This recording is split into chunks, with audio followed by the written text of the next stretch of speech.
It's Move the Ball Monday. I'm glad y'all here. I thought it would be good for our Gemba walk this week for us to go to the dictionary. And for those of you who are new here, Gemba just means to go and see the actual place. It's an engineering term that helps engineers to make sure that whatever changes or improvements that they're making, that they will actually be helpful. So I want to take us to the dictionary to the term political correctness, which is a noun.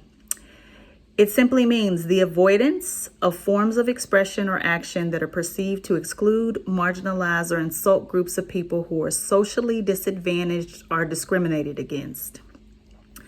Feel free to go and unpack it in the dictionary on your own.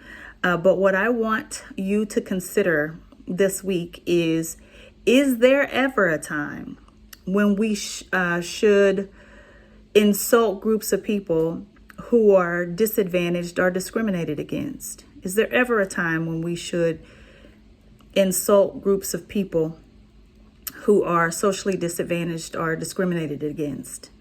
My answer to that question would be no.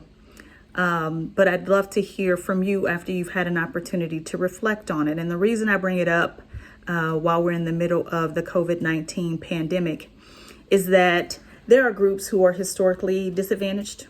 And then there are groups who are discriminated against just based on the scenario, even if they're not historically disadvantaged.